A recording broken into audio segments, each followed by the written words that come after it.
AskReddit.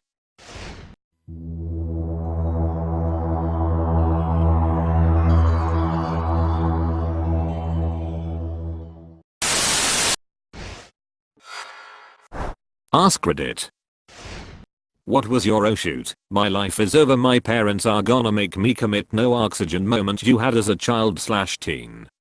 Parents were away for the weekend. I took my dad's keys and took it for a small drive. I was never allowed to drive unsupervised, didn't have a license or anything.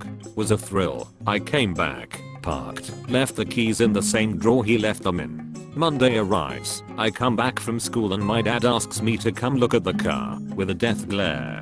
I had forgot to pull the seat back after adjusting them for my 14-year-old legs. This story takes place in the mid-90s.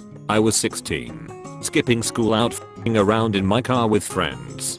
Took a turn too fast and put the car in a ditch. We got the car out of the ditch with the help of a passerby. Not a scratch on it by some f***ing miracle.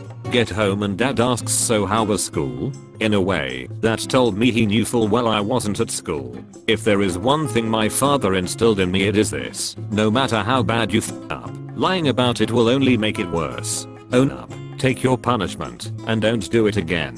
So I told him exactly what happened. He couldn't really take the car away. I'd purchased it from him for full trade-in value out of money I'd saved from working at a pizza joint. But he found other ways to make my life a living hell for a few months after that. Come to find out, the good Samaritan who helped us out of the ditch was a coworker of my dad who recognized the car and had called dad to let him know about my adventures. When I was 12, we were visiting my mom's family for Christmas and staying at my aunt's house like we usually did. Behind her house was a creek that ran through most of the neighborhood. This particular year, it had been really cold and there was snow at least 6 inches deep in most places. I was playing out in the snow and looked back at the creek and saw some really weird icicles that I wanted to get a closer look at. I crossed a fallen log to get to the opposite side of the creek, facing the back of my aunt's house, and walked along the bank looking at the ice. Basically the creek was flowing and not frozen, but there was a shelf that had frozen above it, and the ice hanging from it had formed into teardrop shapes instead of the typical spikes I was used to seeing. As I walked, I neglected to see a patch of ice on the bank in front of me and stepped on it with my full weight. I slipped and slid fully into the creek, which was way deeper than I had anticipated.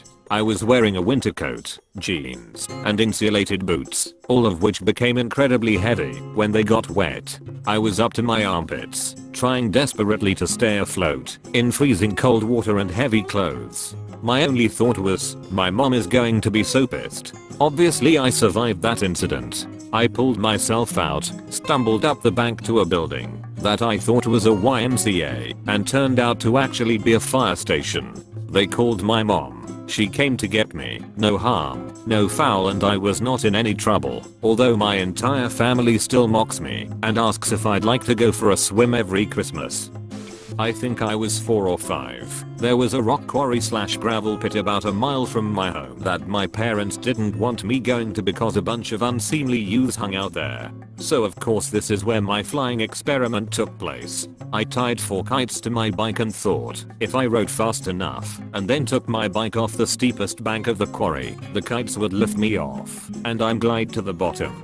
Probably lucky for me, but the strings of the kite wound into the bike spokes and completely locked it, throwing me so I slid all the way down the edge of the gravel pit rather than make a measured jump.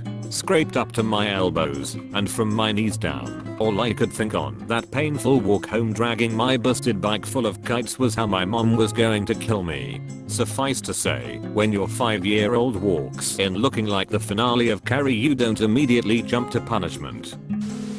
Getting pulled over by 3 police cars for doing 70 in a 45. My dad happened to call as I was talking with the officers. They asked to speak with him. After a few minimum they handed the phone back and said, you better go home. That is going to be worse than the ticket we are giving you. That was a whole lot of yelling at home. When I came home to tell them that my girlfriend was pregnant for Thanksgiving of my freshman year of college. Turkey wasn't the only thing stuffed that year. When I was about 8, my sister, 10, and I used to play around the neighborhood with other kids. but we had to be home by 8 p.m. or when the street lights came on, whichever came first. We had a watch on, and every evening my mum would make sure that we had one with us, and it was working. One evening we were 20 minutes late, and it was the second time that week. If we were late twice in a week, we weren't allowed to go out the rest of the week.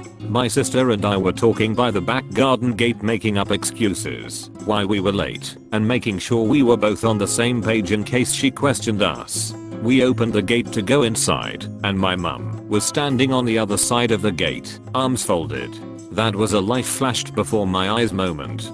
A friend and I did this upon sneaking back into the house. We thought we made it, slid in through the dark house without waking the dog, eased my normally cranky bedroom door opened. We both slipped in, latched it quietly, and turned on the light, saying F yeah, we did it.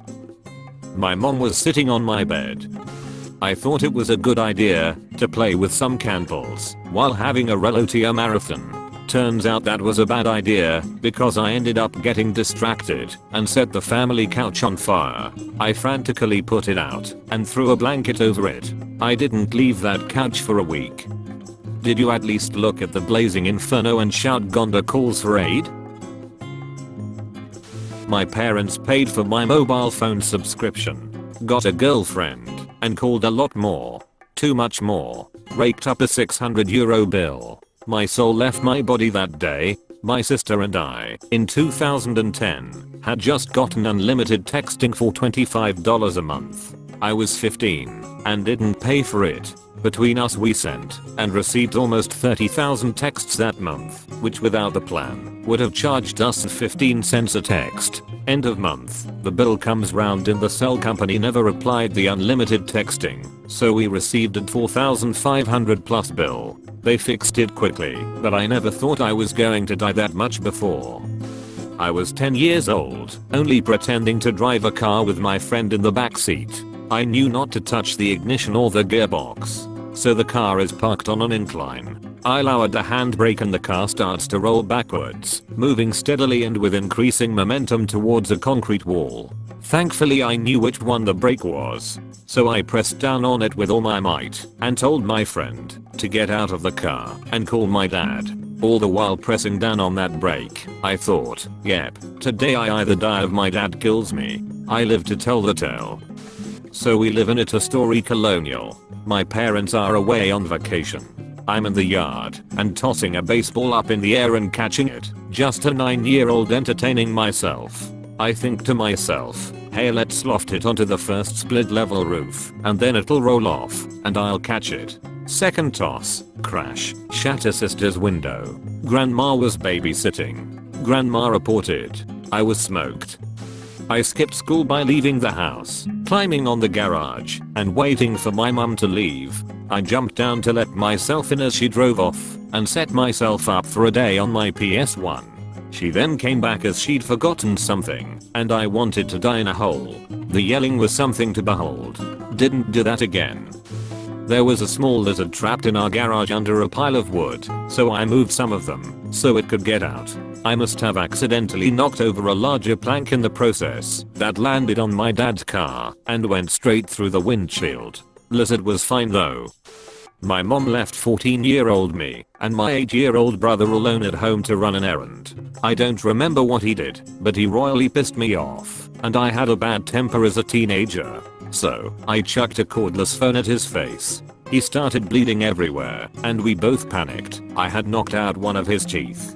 So he ran to the bathroom to see which one, bawling the whole time. As it turns out, it was his extra tooth. He was scheduled to have it pulled a few days later. So then, the angry tears turned to grateful tears at avoiding a trip to the dentist. We did still have to call my mom though, so that she knew why he was suddenly missing bonus tooth. He confirmed that he was glad I knocked it out, and she went up. I have to think about this. I was grounded.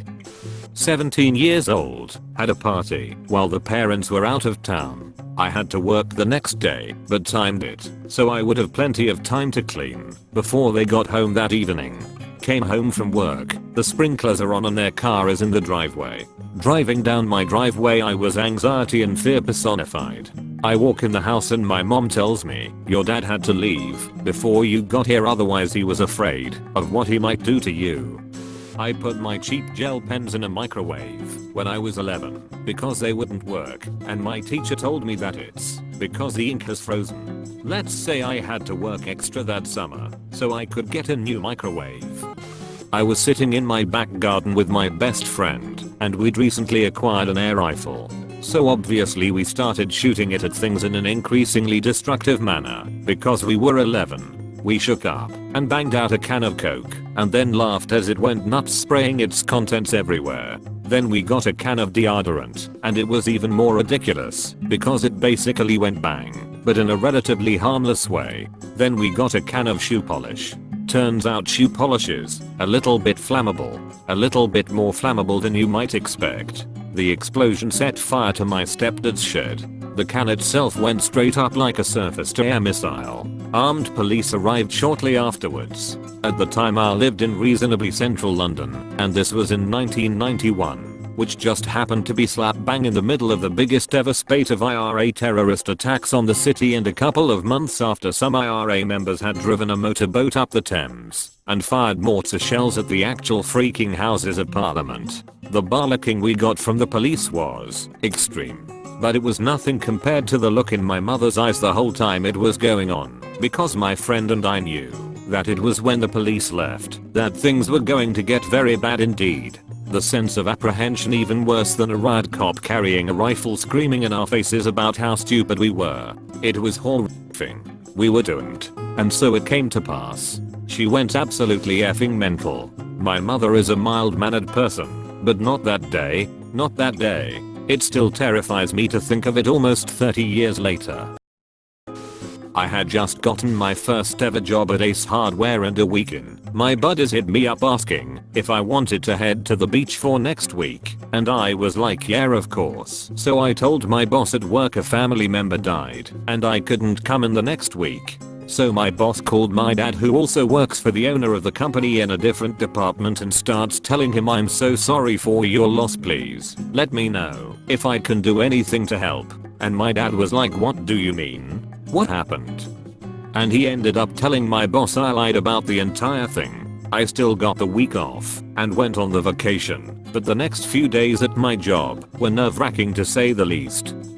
When I was 6, I spilled grape juice on the tan carpet in the living room. I put a pillow over it, laid on the pillow, and vowed that I would stay there the rest of my life, so my parents would never find out. I lasted about 45 minutes. My mom was more upset that I got grape juice on the pillow rather than the carpet. Was looking up hentai titties when I was around 12. I'd seen my fair share of FBI has charged you with pornography, pay the court a fine, and serve your sentence viruses, and knew what to expect. One day I was doing my usual rounds around Pornhub, but decided to go down a rabbit hole of increasingly off-the-wall hentai out of dumb tween curiosity. I clicked on a video and suddenly I got redirected to a white page with a picture of handcuffs to the side. I clicked on tabs and tabs that all said this account has been blocked. The text on the page itself was grammatically correct and said stuff about how child pornography, pay, and bestiality are serious crimes and stuff like that. Immediately I panicked because this looked legit, even though what I was looking at wasn't either of those, just general weird shit. I closed the internet, reopened Google, and got the same page. I shut down the computer, unplugged it, and started having a panic attack all through the house. I was alone. Started concocting a plan to deal with the police if they showed up at my house. Even thought of going out the way of suicide by cop when they showed up to arrest me, and planned out a letter to my parents explaining that I wasn't a pervert and that I was sorry. Looked out the window every day for the police to show up. They never did. Used computer again, and it was fine. Nothing happened at all. Have concluded that I got duped by a damn good virus. I browse very responsibly now.